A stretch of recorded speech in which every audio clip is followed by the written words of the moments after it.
Umi itu mungkin utangnya banyak. Karena nggak ada tempat itu. Nggak ada tempat. Tempatnya ada di masjid itu. Ini. Nah, satu, ketika kita di masjid, maka minimal kita itu terhindarkan diri dari maksiat. Yang kedua, minimal sholat kita akan terjaga. Betul apa tidak? Apa ya, pas waktunya azan terus kita itu tidur-tiduran terus itu. Ikut sholat apa enggak? Sholat. Dan sholatnya luar biasanya apa? Berjamaah itu. Luar biasanya berjamaah. Satu, sudahlah tidak bermaksiat. Dua, sholatnya terjaga. Tiga, berjamaah. Yang keempat, karena pengangguran, zikirnya banyak. Luar biasa. Lu sekarang nggak nungguin toko, wong barangnya sudah habis. Bukannya orang beli malah nagih hutang semua, kan begitu? Ya sudahlah gitu. Memang kita harus datang sama Allah dulu. Kita seringkali ketika muncul masalah yang dipikirkan strategi. Wah, kayaknya strategi marketingnya begini, manajemennya harus diubah begini nih. Begitu kita yang pikirkan, tidak kepada Allah dulu. Perbaiki saja. Dagangnya nanti setelah kita mendekatkan diri sama Allah itu. Datangnya nanti ya, dagangnya nanti. Perbaiki dulu supaya hindarkan diri dari kemaksiatan. Di masjid kita terhindar dari maksiat, supaya kita jaga sholatnya. Loh, orang itu minta tolong, salah satu cara minta tolong yang paling efektif adalah dengan sholat. Kita itu kalau sholat itu minta itu sama Allah itu. Kapan waktunya? Di antara duduk di antara dua sujud. Itu duduk di antara dua sujud minta. Kalau nggak bisa pakai bahasa Arab, kalau kira-kira bisanya bahasa Indonesia, kalau pakai bahasa Indonesia wajib dalam hati, nggak boleh diucapkan. Kalau pakai bahasa Arab boleh diucapkan. Tapi kalau pakai bahasanya Indonesia, pakai bahasanya Jawa, pakai bahasanya Inggris gitu ya, tidak boleh diucapkan. Tapi kalau pakai bahasa Arab boleh. Nah, sepakat ulama boleh. Gitu ya. Itu adalah waktu yang paling mustajab. Doa ketika sholat dan duduk di antara dua sujud adalah waktu yang terbaik untuk berdoa itu. Jadi boleh itu, silahkan doanya lebih dispesifikkan gitu. Ini boleh ketika duduk di antara dua sujud. Ini, coba kita kalau kita banyak masalah, datanglah ke masjid, terhindar dari maksiat, terjaga sholatnya, kemudian kita terjaga jamaahnya, terjaga zikirnya. Akhirnya karena nganggur kita jadi nambah baca Qur'annya. Terus saja begitu, istiqomah saja. Ini istiqomah dulu. Itu seperti itu. Nanti solusinya setelahnya baru berpikir tentang strategi, berpikir tentang marketing, tentang manajemen, tentang cash flow, tentang apa.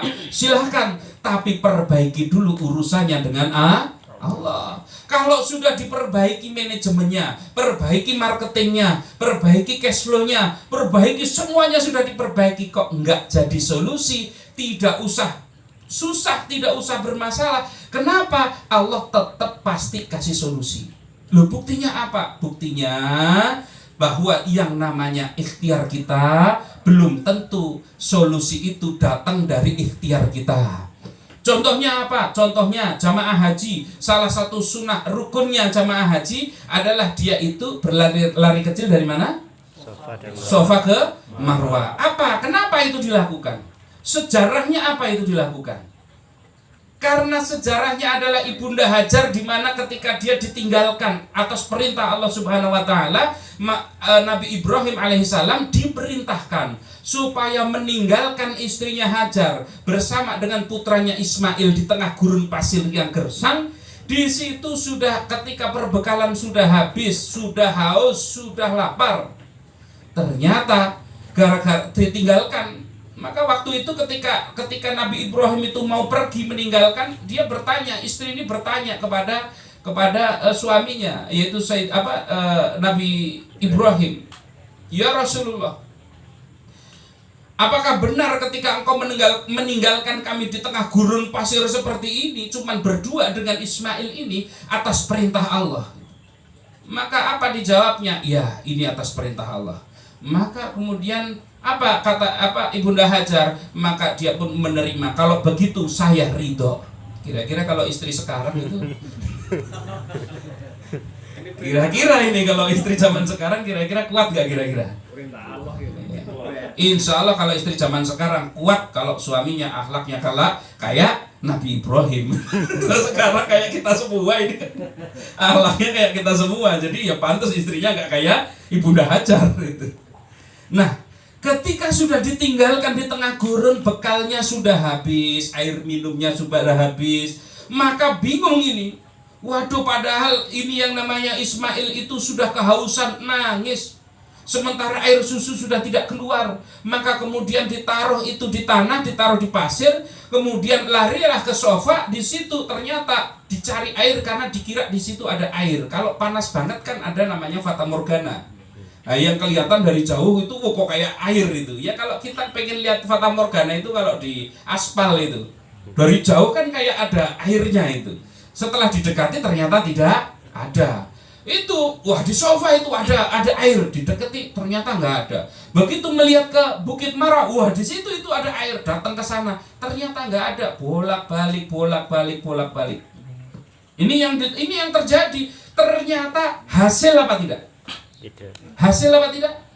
Tidak, tapi karena usaha daripada Ibunda Hajar inilah Allah melihat kesungguhannya, Allah melihat keteguhan hatinya, maka Allah tetap anugerahkan solusi, yaitu dari bekas tapak kakinya Nabi Ismail ketika masih bayi itu, kemudian keluarlah air yang kemudian gembira sekali itu Ibunda Hajar ke air itu, kemudian zam-zam, kumpul. Zam-zam itu artinya kumpul. Zam-zam.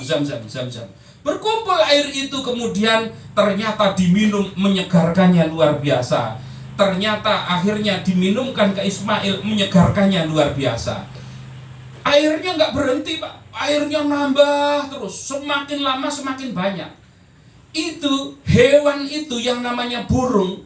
Yang namanya burung itu dari jarak sekian kilometer itu mampu mencium air. Maka mereka dari arah berbagai macam arah itu terbang ke situ. Wah, burung-burung terbang. Maka kafilah-kafilah, orang kafilah itu sudah paham. Kalau siang hari engkau bingung cari air di mana, yang ada sumber air, lihat burung larinya kemana. Itu berarti sumber air. Begitu lihat, loh burungnya ke sana, akhirnya arahnya dicari. Kafilah dari berbagai macam kafilah itu mengikuti burung semua. Akhirnya ketemulah di situ. Ternyata di situ ada telaga, namanya telaga Zam-Zam itu. Kemudian mereka minta izin, boleh nggak kami minta airnya? Ternyata diperbolehkan. Nah, diperbolehkan, akhirnya dikasih roti, dikasih makanan, dikasih macam-macam. Nah, kemudian mereka minum, ternyata airnya segarnya luar biasa. Akhirnya mereka minta izin kepada Ibunda Hajar, boleh nggak kalau kami itu membuat kemah di sini, membuat tempat tinggal di sini? Silahkan, boleh. Maka akhirnya menjadi perkampungan. Nah, ini jadi seringkali kita itu di dalam solusi itu kita sudah apapun sudah kita lakukan, semua cara sudah kita lakukan, tapi ketika kita serahkan kepada Allah Subhanahu wa Ta'ala, maka Allah melihat kesungguhan hati kita, Allah melihat ketabahan kita di dalam menjalani cobaan, maka pasti didatangkan solusi walaupun belum tentu dari ikhtiar kita. Ini hikmah daripada apa yang terjadi kepada Ibunda Hajar. Ini menjadi rukunnya haji, supaya setiap umat Islam faham bahwa tidak setiap hal yang mampu dihasilkan oleh manusia karena kehebatan manusia, tetapi semuanya adalah karena anugerah Allah Subhanahu wa Ta'ala. Ini semuanya anugerah Allah, nggak usah ada yang merasa hebat. Wah, ini karena saya bisa begini, ini karena kecerdasan saya, ini karena kerja keras saya, ini karena ini. Enggak, itu semua karena anugerah Allah Subhanahu wa Ta'ala. Inilah maka supaya kita itu terhindar, supaya kita itu terhindar dari berbagai macam masalah, supaya segera mendapatkan solusi dari masalah kita, datang ke masjid.